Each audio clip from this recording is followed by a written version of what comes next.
Bismillahirrahmanirrahim. Assalamualaikum warahmatullahi wabarakatuh. Waalaikumsalam warahmatullahi wabarakatuh. Maha suci Allah, segala puji dan syukur kita panjatkan kehadirat Allah. Semoga kita selalu dalam bimbingan rahmat dan ridha Allah Subhanahu wa taala. Subhanallah walhamdulillah astagfirullah wallahu akbar. Kembali bersama saya dari tim Rajali Nusantara. Kali ini masih berdialog dengan Pak Ustadz Supardies AGMM atau Pak Ustadz Raja Wali. Menghabiskan kontrak sebenarnya. Saudaraku, kita sedang muter-muter di wilayah metafisika. Karena apa? Karena realitas kita selalu di situ. Iya, betul. Jadi seperti dibenci tapi dicari. Gitu. Kita sudah berbicara terkait dengan jimat, tapi dimanfaatkan gitu. Jadi satu sisi seolah-olah anti, sisi lain butuh, benci-benci rindu gitu. Faktanya apa ya? Faktanya sehebat apapun teknologi, inilah Ustaz, kampanye ya, itu kan ada penelitian tuh, riset, polling, masih butuh Mbak Dukun ya. Dukun masih rame, dukun masih rame. Jadi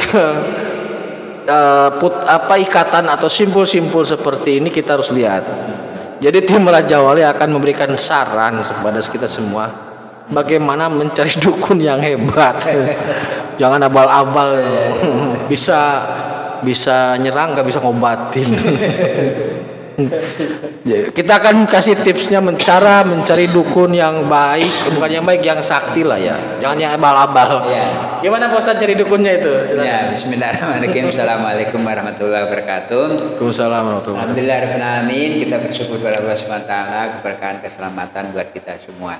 Saudaraku, bahwa dukun ini adalah profesi yang dinafikan tapi dimanfaatkan. Iya. Yang dicaci tapi dicari. Yang dibenci tapi dirindukan. Benci benar-benar cinta. Nah, setiap polling itu nggak percaya dengan polling, namun percayanya membah dukun. Tapi ketika dihadapkan oleh realita, oleh teknologi, saya nggak dukun gitu. Dukun itu makan apa gitu. Padahal ada dukun yang sakti kan, yaitu duduknya dengan tekun. Nah, dukun yang sakti itu, kalau dengan dukun yang sakti itu sebenarnya harus bisa melewati 3. Ya, psikologi, metafisika, dan teologi. Itu dukun sakti. Karena kalau dukun psikologi ini bisa mendetektif sakitnya orang tapi nggak bisa ngobatin. Nah, ngasih obat doang. Ngasih obat aja. Saran kono nggak waras kono itu dukun psikologi. Nah, kemudian dukun metafisika ini dukun yang di dalamnya ada dukun perang dengan dukun. Banyak musuhnya. Kalau nggak diudoni rukun, nggak rukun gitu. Makanya biasanya berapa sih menyangmu gitu kan? Jadi nanya menyangmu berapa gitu. Nah, kalau segitu mah kalah gitu. Jadi dukun perang sama dukun karena apa? Perang ini. Kepentingan perang magic. Magic jar itu perang kepentingan. Maka saat ini hanya dinyoreno prateng mampus. Siapa yang lengah mati kan gitu. Itu tes betul. Kalau di dukun metafisika itu benturannya benar-benar nyata itu. Mati ya kono, urip ya kono. Ya, mati dan hidup itu dipertaruhkan. Nah, karena dia belum bisa ngindari.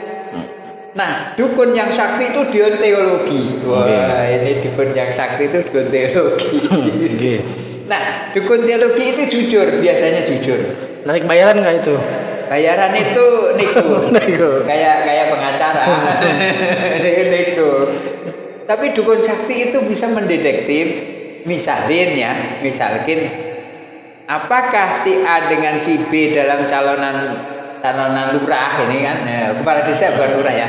Nah, kepala desa menang A atau menang B itu bisa dideteksi oleh dukun metafisik, dukun teologi. Tapi kalau dukun metafisik perang aja. Pokoknya perang. Perang. Kalau saya kalah berarti ya kalah. Kalau menang juga berarti menang gitu. Jadi bahkan ngadu kekuatan. Tapi kalau dukun teologi ini ngadu strategi. Yeah. Nah, supaya apa sebenarnya, bagaimana melobi hak yang paling tinggi, hak prerogatif. Yeah. Hak prerogatif keputusan dunia siapa sih Kang? Gusti. Nah, ya coba. Yeah. Nah, peran dukun ini biasanya atau seringkali disebut sebagai orang pintar. Betul. Jadi apa namanya, istilah bahasanya lah orang pintar. Walaupun kadang-kala nggak pinter-pinter banget. Ya. Tapi dimintain tolong berarti pintar. Ya, atau paranormal. Nah, apa namanya, ruang untuk saat ini Pak Ustadz ya. Untuk di tahun 2000 ke sini peran dukun ini muncul apa namanya, terbuka. Ya. Saya sering lihat iklan di koran waktu itu tahun 2000 ke sini sudah langsung pasang iklan. Menerima pesanan teluh, melayani santet. Itu sudah terbuka. Terbuka. Masalah dia bisa atau enggak urusan lain. Yang jelas promonya udah jelas terbuka. Kan kalau dulu dukun itu nyingkur, menyepi. Nah, kalau ini kan sudah terbuka. Dukun masuk medsos. Masuk medsos. Bahkan saat ini banyak dukun yang malang melintang di dunia televisi, di medsos dan sebagainya. Nah, gini Pak Ustadz, ini dukun ini kan memang di metafisika. Kerjanya dengan menggandeng makhluk metafisika. Betul. Kalau dia dukunnya Amerika berarti menggandeng iblis. Kalau dukunnya Eropa setan. Kalau dukun Indonesia siluman. Keren-kerennya ya Ratu Kidul lah, keren-kerennya. Udah paling keren itu kalau di sini. Ini gimana ini urusannya? Ibadah kan ada yang dukun suka ibadah, Ustaz. Gimana itu? Ya sebenarnya kalau dia kolaborasi dengan makhluk-makhluk itu, mau tidak mau akan terjadilah yang namanya parasit itu. Kembali ke situ. Kembali ke sana. Maka selama di dunia dapat kemenangan dunia, ya akhirat itu mahkolak, akhirnya nggak dapat apa-apa. Rabbana atina fid dunya hasanah wa ma fil akhirati mahkolak. Nah, di dunia baik tapi di akhirat nggak dapat apa-apa. Karena apa? Udah join. Udah pakai bayar. Udah dibayar. Bayarnya dengan kemenangan, sementara ibadahnya untuk mengkonter bayaran itu. Iya. Jadi kayak pulsa ya. Nah, kayak pulsa. Anda pakai jasa, dia bayar. Anda punya apa yang saya butuhkan, ibadahmu tarik. Gitu. Jadi kita dapat pulsa, uang yang penjual pulsa dapat duit, walaupun sama-sama elektrik. Sama-sama elektriknya. Nah, fenomena di perdukunan di Indonesia lah atau di Nusantara ini kan luar biasa Pak Ustadz ya. Kadang-kadang sudah sangat terbuka dalam prakteknya pun terbuka. Selain gini maksudnya Pak Ustadz, secara hukum positif atau hukum negara dukun kan tidak kena. Betul. Dia membunuh tidak kena. Tidak bisa terdeteksi dengan hukum. KUHP lah biar mudah. KUHP-nya nggak menjangkau. Dia ketika melakukan kejahatan dengan teori itulah. Kena hukum nggak? Kena klaim Gusti nggak Pak Ustadz? Pasti. Maka kan KUHP itu dapatnya kan 4 ya, yang merugikan, yang dirugikan barang bukti saksi. Nah ini barang bukti nggak dapat, tapi korban jelas, saksi nggak kena, maka nggak kena taklif hukum KUHP. Tapi hukum metafisika aja berlaku, apalagi hukum Gusti ini pasti. Jadi ketika dia membunuh orang katakanlah dengan santet, dia kena klaim ini. Kena klaim. Bahkan yang paling nggak ngenakin lagi gini kan, kalau orang tuanya punya salah, belum sempat bayar di bumi, maka anaknya itu mau nggak mau harus nanggung. Dosanya atau apanya? Dosanya. Kan nggak ada dosa turunan Pak Ustadz di Islam. Nggak ada dosa turunan, tetapi tanggung jawabnya itu yang paling berat. Nah ini yang paling beratnya di situ. Yang di pengalaman di metafisika, saya sampai gini, kenapa kamu dulu melakukan kejahatan, kok sampai membawa anak? Karena ternyata anaknya itu dibisiki dengan perbuatan ayahnya yang sama. Jadi daripada ini profesinya lanjut di itu untuk mendukung ke sana. Tapi kalau dia anaknya belok ke tauhid ya nggak kena. Jadi hukumnya itu biasanya berturun ke bawah supaya apa? Supaya orang tuanya itu ya seperti halnya partai politik lah. Ini dinasti turun. Dinasti turun itu. Berarti dalam dunia metafisik itu ada dinasti juga. Ada dinasti juga. Maka saat kita berbuat baik, ini dinasti akan baik dan menurunkan baik. Nah saat yang nggak baik itu, ini yang ada di dalam itu dia mempromokan, berupaya untuk melestarikan dari jejak orang tuanya, karena kebejatan itu harus tumbuh lagi.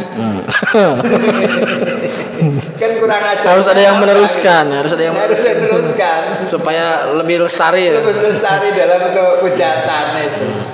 Jadi maksudnya supaya jelas bahwa yang diwariskan bukan dosanya. Bukan dosanya, perbuatannya akan didorong ke sana. Perbuatannya akan didorong ke sana. Dosanya jelas karena malukan walaikumallakum la bisatun bisahufra, tidak ada dosa dilemparkan orang benar. Nah, tapi kalau satu jalur dengan link yang sama, dinastinya. Link-linknya itu sama, dinasti nanti. Makanya dalam apa namanya? Dalam budaya kita, dalam pemahaman kita seringkali begini. Ya. Bapaknya ustadz, kiai besar. Ketika anaknya kiai besar juga, wajar. Bapaknya juga kiai besar. Diturunkan. Begitupun dengan partai politik, wajar dulu pakainya juga. Bapaknya punya job. Iya. Jadi ini sebenarnya motivasi atau dorongan dari sebelumnya untuk meneruskan itu. Kalau baik nggak masalah Pak Ustadz ya. Kalau dukun? Nah kalau dukun pun kan dibutuhkan. Dibutuhkan ya oleh orang. Ya orang yang butuhkan betul dia bilang baik. Iya. Iya. Dukunnya melakukan itu kena klaim. Ya. Yang pesan kena klaim nggak Pak Ustadz? Kena juga. Karena apa? Andai kan kamu nggak pesan, nggak order, nggak kalau nggak order barangnya, nggak laku gitu loh. Baik saudaraku, jadi dukun itu pemain di metafisika, yang di teologis hampir nggak ada. Ada 1, 2, 3 lah, nggak ada ya. Karena dia bukan dukun. Oh bukan dukun, ya. Ya berarti kalau di teologis bahasanya bukan dukun, ganti bahasanya. Jadi dukun itu pemain di metafisika, dan di metafisika itu ternyata masih kena klaim. Walaupun oleh kitab undang-undang hukum pidana tidak kena, tapi hukum metafisika kena, hukum Gusti kena. Jadi di metafisika juga malaikat aktif Ustaz. Betul, nyatet itu enggak pernah absen gitu. Iya. Itu yang order maupun yang melakukan sama-sama terlibat atau ya dilibatkan sebagai satu penyertaan dalam melakukan kejahatan. Karena rata-rata untuk metafisika memang arahnya kejahatan. Betul. Rata-rata kejahatan. Min syarri ma khalaq. Nah jadi saudaraku, hati-hati ketika kita ingin bertanya, konsultasi, meminta nasihat kepada orang-orang yang diindikasikan bagaimana menasihati orang lain, dirinya aja nggak sholat. Betul. Gitu ya, minimal dia sholat dulu dah. Untuk dirinya. Jadi kita minta saran juga agak bener kali ya Pak Ustaz ya. Bener. Jangan sampai saran itu menjerumuskan. Ya. Ada lagi Pak Ustaz? Kan biasanya gini, siapa orang itu akan mentransfer knowledge apa yang dimiliki. Jadi kalau kita minta dinasihati orang jahat, pasti kejahatannya muncul. Anda ingin hebat, begini caranya, jahatnya muncul. Orang baik pasti akan, jangan Anda berbuat jahat, itu nggak baik. Jadi transfer knowledge setiap orang itu apa yang dimiliki akan ditransferkan gitu. Itu alaminya begitu. Maka jangan salah pilih. Jangan beduk gitu. Karena kulit nempel di kayu jadi beduk dipupulin. Kan kulitnya salah milih. Tapi kalau kulit jadi bungkusnya Quran, diciumin, milih mana? Milih yang masuk ke warung Padang. Enak. Itu saudaraku ya. Itu apa namanya, nasihat atau ketika kita mencari solusi kepada orang yang dituakan, itu harus hati-hati ya, dia orang pinter. harus hati-hati karena memang seringkali bisikan seperti itu luar biasa. Beberapa waktu yang lalu ada kejadian itu ada masalah keluarga, kata temennya bunuh aja, dimatiin beneran bos. Dimatiin beneran mas. Jadi memang luar biasa nasihat itu, pengaruh itu loh. Kalau kita sedang fresh mungkin bisa pikir 2 kali mas. Tapi ketika sedang kalut itu yang kita mendapatkan informasi yang salah, nasihat yang salah luar biasa rusak. Terima kasih saudaraku, semoga bermanfaat. Amin. Tetap tingkatkan iman dan amal soleh. Khairul kalam. Assalamualaikum warahmatullahi wabarakatuh. Waalaikumsalam warahmatullahi wabarakatuh.